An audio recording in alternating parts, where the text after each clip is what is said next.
মৰমৰ ছাত্ৰ-ছাত্ৰীসকল, বহুদিনে আমি দেখা সাক্ষাৎ ছাৰ আৰু ষ্টুডেণ্টৰ মাজত নাই। যিয়ে হওক, তোমালোকে নিশ্চয় ভালে আছা। পঢ়া শুনা বা কিমান চলি আছে নাজানো, আমাৰ ফালৰ পৰাতো আমি চেষ্টা কৰি আছোঁ। আজি তোমালোকৰ কাৰণে মই অৰ্থনৈতিক ভূগোলৰ বিশেষকৈ বিষয়বস্তু আৰু সম্পদ এই চেপ্টাৰটোৰ বিষয়ে আলোচনা কৰিম। অলপ মন দি তোমালোকে বস্তুখিনি আয়ত্ত কৰিবলৈ চেষ্টা কৰিবা।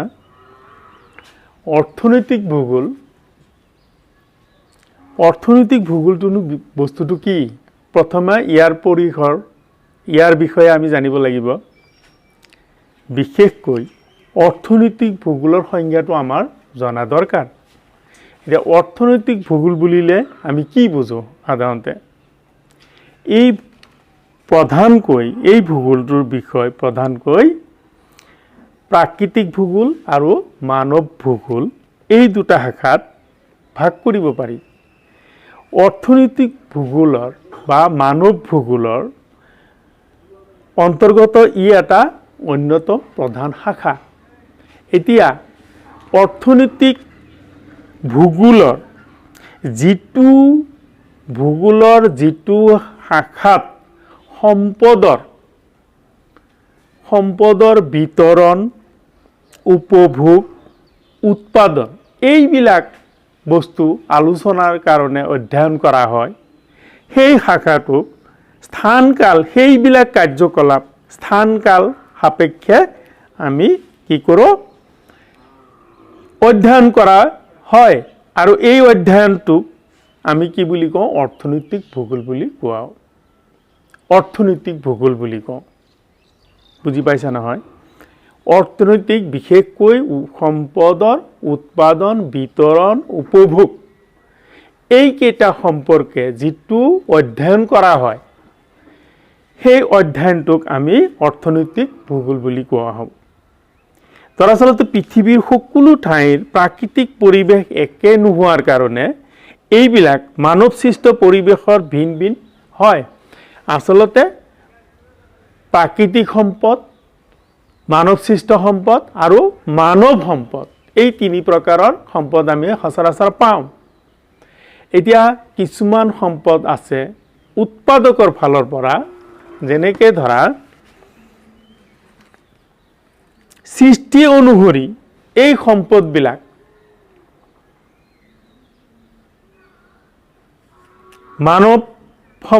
প্ৰাকৃতিক সম্পদ, মানৱ সম্পদ আৰু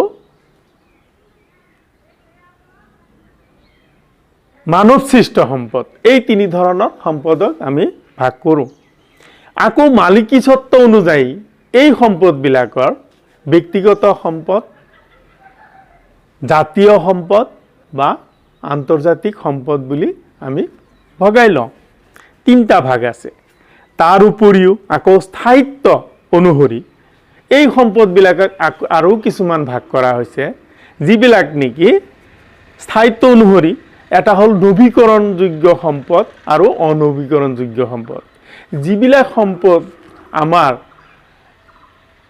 পৰৱৰ্তী একেবাৰে শেষ হৈ যায়, যেনে খনিজাত সম্পদবিলাক যে আছে, এইবিলাক একেবাৰে খনিৰ পৰা শেষ হ'লে এইটো একেবাৰে শেষ হৈ যায়, সেইবিলাক হ'ল অনৱীকৰণযোগ্য। আকৌ কিছুমান যেনে ধৰা আমি কিছুমান যেনে গছ গছনি কাটিলে আকৌ তাৰ পৰা নতুনকৈ গছ গছনি হয়, সেইবিলাক হ'ল নৱীকৰণযোগ্য সম্পদ। কিন্তু খনিজাত সম্পদবিলাক শেষ হ'লে একেবাৰে নিঃশেষ হৈ যায়, সেইটো আৰু পুনৰাই পাবলৈ নাই, সেইকাৰণে এইটো অনৱীকৰণযোগ্য। আকৌ নৱীকৰণযোগ্য। গতিকে সম্পদৰ ওপৰত আমাৰ এতিয়া দিনক দিনে আমাৰ পাৰিপাৰ্শ্বিক অৱস্থাৰ ফালে চাই আমাৰ বিশেষকৈ সমাজ অধ্যয়নৰ এই সম্পদৰ যিটো পাঠ, এইটোৰ বিশেষ গুৰুত্ব আছে। আৰু তাৰ ভিতৰত আমাৰ সম্পদবিলাক বিশেষ গুৰুত্ব প্ৰদান কৰা হৈছে। আৰু এই সম্পদবিলাকৰ ওপৰতে নিৰ্ভৰ কৰি আমাৰ পাৰিপাৰ্শ্বিক যিবিলাক পৰিৱেশক সমস্যা এইবিলাক আহি পৰে। সেইকাৰণে সম্পদক আমি অতি গুৰুত্ব সহকাৰে লোৱা দৰকাৰ। আৰু এই সম্পদবিলাক তোমালোকে জানা যে এই সম্পদবিলাক কিছুমান পৰিৱৰ্তনশীল।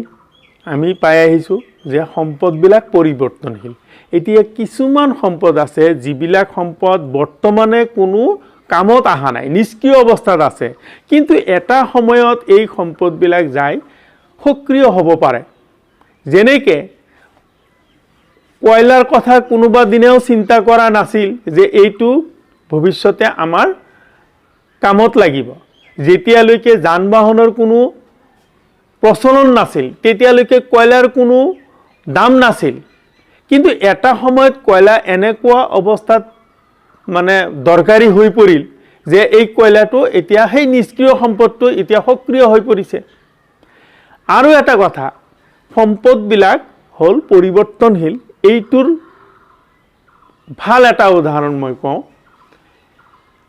তোমালোকে জানা যে পশ্চিমবংগত গংগা নদীটো এটা সময়ত এই পশ্চিমবংগৰ গংগা নদীটোক কোৱা হৈছিল পশ্চিমবংগৰ অভিশাপ বুলি, কিন্তু বৰ্তমানে সেই অভিশাপ আশীৰ্বাদলৈ ৰূপান্তৰ হৈছে। ঠিক তেনেদৰে চীনৰ হুৱাংহু নদী বছৰে বছৰে যিমানবিলাক ক্ষতি সাধন কৰিছিল, গতিকে চীনৰ বাবে এইটো আছিল এটা অভিশপ্ত নদী, হুৱাংহু নদীটো। কিন্তু বৰ্তমানে এই হুৱাংহু নদীত বান জলসিঞ্চন ব্যৱস্থাৰ এনেকুৱা উন্নতি কৰিছে, গতিকে চীনৰ বেছিভাগ অৰ্থনৈতিক উন্নতি এই হুৱাংহু নদীৰ দ্বাৰা সম্ভৱ হৈ আছে। গতিকে দেখা পালোঁ, আমি এটা কথা স্পষ্টকৈ বুজিলোঁ যে এটা সময়ত যিহেতু এইটো নিষ্ক্ৰিয় বা অভিশপ্ত যিবিলাক বস্তু আছিলে, কিন্তু সেইটো কালক্ৰমত সময়ৰ সোঁতত সেইবিলাক আশীৰ্বাদ স্বৰূপে পৰিগণিত হোৱা দেখা পাইছে। গতিকে আমি এইটো বুজি পালোঁ যে সম্পদবিলাক পৰিৱৰ্তনশীল। গতিকে ইয়াৰ পৰা আমি খুব ধুনীয়া দুটা উদাহৰণ দি তোমালোকে এই বস্তুটো আয়ত্ত কৰিবলৈ চেষ্টা কৰিবা। ছাত্ৰ ছাত্ৰীসকল, তোমালোকে এইবাৰ এটা বস্তু আলোচনা কৰোঁ, সম্পদ আৰু সম্পত্তি। সম্পদ আৰু সম্পত্তি।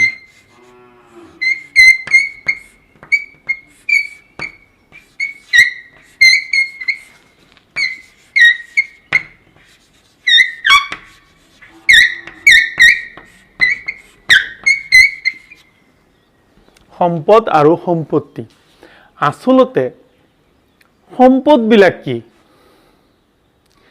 প্ৰকৃতিৰ পৰা আমি প্ৰয়োজনীয় যিমানবিলাক বস্তু আমাৰ দৈনন্দিন জীৱনত ব্যৱহাৰ কৰোঁ, এই প্ৰয়োজনীয় বস্তুখিনিক আমি আচলতে সম্পদ বুলি কওঁ। প্ৰকৃতিয়ে দিয়া, অৰ্থাৎ প্ৰকৃতিৰ পৰা আমাৰ প্ৰয়োজনীয় সামগ্ৰীখিনি আমি প্ৰকৃতিৰ পৰা পাওঁ। গতিকে প্ৰকৃতিৰ পৰা প্ৰয়োজনীয় সামগ্ৰীখিনিক আমি সকলো বস্তুকে আমি সম্পদ বুলি কওঁ। কিন্তু সম্পদ খালি এতিয়া সম্পদবিলাক কিছুমান সম্পদ হয়তো নিষ্ক্ৰিয় অৱস্থাত থাকে, কিছুমান সক্ৰিয় অৱস্থাত থাকে, সেইবিলাক আমি জানো। কিন্তু সম্পদক কেতিয়া সম্পদ বুলি গণ্য কৰা হয়, তাৰ বিশেষ কিছুমান দুটামান গুণ থাকিব লাগিব। সম্পদ হ'বলৈ তাৰ গ্ৰহণযোগ্যতা আৰু উপকাৰিতা, এই দুটা গুণ অতি দৰকাৰী। এতিয়া ধৰা ইয়াৰ এটা উদাহৰণ চোৱা, 1000 ফুট তলত এটা পাহাৰ আছে, তাৰ তলত হয়তো কয়লাৰ খনি আছে। গতিকে সেই কয়লাৰ আহৰণ কৰিলে আমাৰ পাৰ কেজি কয়লাৰ দাম কিমানকৈ পৰিব? বৰ্তমান মাৰ্কেটত কমেও 10 গুণ বেছি হ'ব। কিন্তু সেই সম্পদ আনিলে ক'ত বিক্ৰী কৰিম? সেইবিলাক সম্পদ হৈয়ে থাকিব, এইবিলাকৰ কিন্তু ব্যৱহাৰ নাই। গতিকে সম্পদক কেতিয়া গণ্য কৰা হয়? যেতিয়া তাৰ গ্ৰহণযোগ্যতা বা তাৰ উপকাৰ মানুহৰ যিকোনো উপকাৰত আহে, তেতিয়াই সম্পদবিলাকক সম্পদ হিচাপে গণ্য কৰা হয়। আকৌ তাৰ পৰা এতিয়া কি পালোঁ আমি? গ্ৰহণযোগ্যতা, উপকাৰিতা, এই দুটা গুণ পালোঁ। যিয়ে হওক, তাৰপিছত আহিল সম্পত্তি।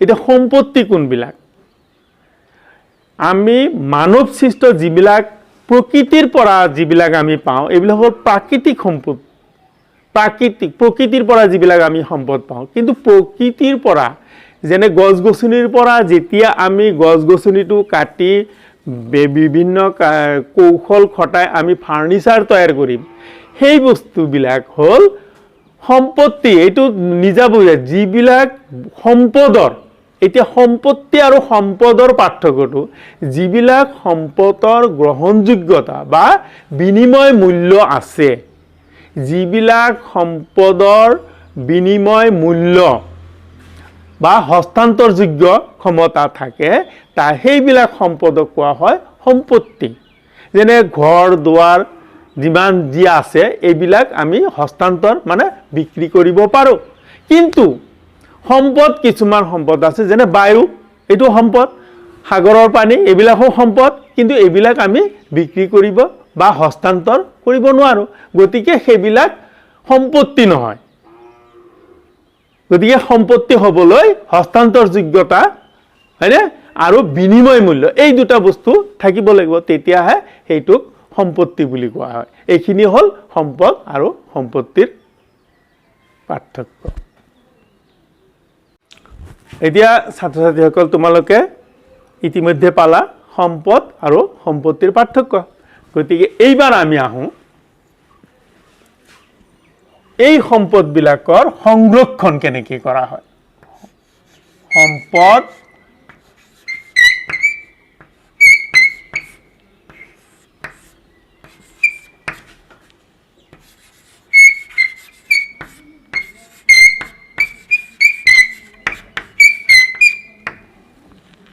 সম্পদ সংৰক্ষণ আমি বহুতো এতিয়া প্ৰাকৃতিক সম্পদ হওক বা খনিজাত সম্পদ হওক আমি বিভিন্ন প্ৰকাৰৰ সম্পদৰ বিষয়ে ইতিমধ্যে পালোঁ গতিকে এই সম্পদবিলাক যেনিবা ধৰা খনিজাত সম্পদ পেট্ৰলৰ খনিজাত লুৰ খনিজাত সম্পদ এইবিলাক প্ৰাকৃতিক গেছ এইবিলাক আমি পাই আছোঁ কিন্তু এইবিলাক সম্পত্তি এটা সময়ত কি হ'ব বৰ্তমানে কি হ'ল বৰ্তমানৰ যুগটো হ'ল কম্পিটিশ্যন যুগ এতিয়া কোনটো দেশতকৈ কোনটো দেশ বেছি দ্ৰুত